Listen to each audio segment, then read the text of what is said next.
শুভ দুপুর বন্ধুরা, সবাই কেমন আছো? আশা করি সবাই ভালো আছো। আজকে তোমাদের সাথে একটা নতুন জিনিস শেয়ার করতে চলেছি, যা আমি কখনো এইভাবে দেখিনি। মানে এই নিয়ে 3-4 বার হলো জিনিসটা, তাই আজকে শেয়ার করলাম।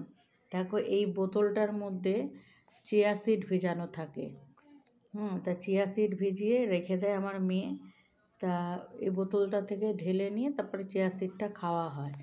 এবার কিছুটা হয়তো মাঝে মাঝে একটা দুটো দানা চিয়া সিডের এরকম বোতলের মধ্যে থেকে যায়। থেকে গেলেও হঠাৎ করে একদিন এরকম দেখলাম ভিতর থেকে এরকম গাছ বেরিয়ে গেছে। দেখি এরকম বোতলের গা দিয়ে যেরকম এই গাছটা হয়েছে এরকম লম্বা করে গাছ বেরিয়ে গেছে। তাও হঠাৎ আমরা দেখে না অবাক হয়ে গেলাম, বোতলের মধ্যে এরকম কীভাবে গাছগুলো হলো। অথচ বোতলে কোনো জল নেই, শুকনো বোতল, ঢাকনা দেওয়া ছিল। অথচ দেখো শিকড় মতন বেরিয়ে গেছে, গাছ হয়েছে। দেখতে পাচ্ছ, বুঝতে পারছো আমি কি ভালো করে দেখাতে পারছি জিনিসটা? দেখো কি সুন্দর। এই যে দেখো চিয়া সিডগুলো কয়েকটা ছিল জমাট বেঁধে গেছে। আর এই দেখো শিকড়, এই দেখো ডাল হয়ে, এই দেখো মাথাটার মধ্যে গাছ হয়েছে। এই যে দেখো দানাগুলো ফেটে এখানে গাছ বেরিয়েছে।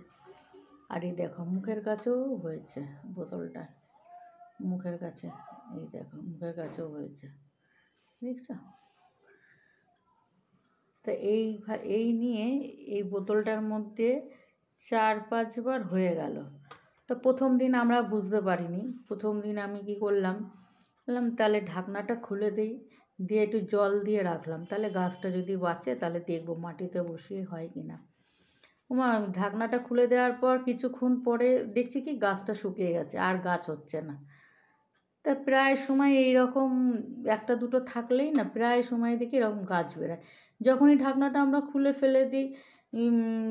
দিই সঙ্গে সঙ্গেই গাছগুলো শুকিয়ে যায়, মরে যায়, আর গাছগুলো বাঁচানো যায় না।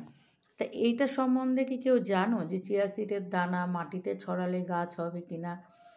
কিন্তু এই বোতলের মধ্যে যেভাবে গাছটা হয়েছে, এই বোতলটা খুলে ঢাকনাটা খুলে দিলেই গাছগুলো আর জীবিত থাকে না, গাছগুলো পরে তখন শুকিয়ে যায়। তা তোমাদের যদি কারুর এরকম অভিজ্ঞতা হয়ে থাকে অবশ্যই কমেন্ট করে আমাকে জানিও। আমার তো এই অভিজ্ঞতা এখন আস্তে আস্তে হচ্ছে, যত কবার এই বোতলে চিয়া সিড ভেজাচ্ছি এই বোতলটার মধ্যেই হচ্ছে, আদার্স আর কোনো কিছুর মধ্যে কিন্তু হচ্ছে না। গ্লাসে যখন ভিজিয়ে রাখি গ্লাসটার মধ্যে তো আলগা থাকে, হয়তো খাওয়া হয়ে গেল গ্লাসটা, ঢাকনাটা খোলা থাকে, তার মধ্যে কিন্তু এই গাছগুলো হয় না। এই ঢাকনা দেওয়া বোতলটা, এই বোতলটার মধ্যেই এই চিয়া সিডের গাছটা হয়। আর দেখো কত সুন্দর করে গাছটা কি সুন্দর হয়ে রয়েছে, একসাথে কতগুলো জমাট বেঁধে গাছটা হয়েছে দেখো। তাই আমি ভাবলাম একটু তোমাদের সাথে শেয়ার করি। যদি ভিডিওটা ভালো লাগে অবশ্যই একটা কমেন্ট করো। আর তোমাদের যদি কারোর এরকম অভিজ্ঞতা থাকে অবশ্যই আমাকে জানিও। রাখলাম, টাটা।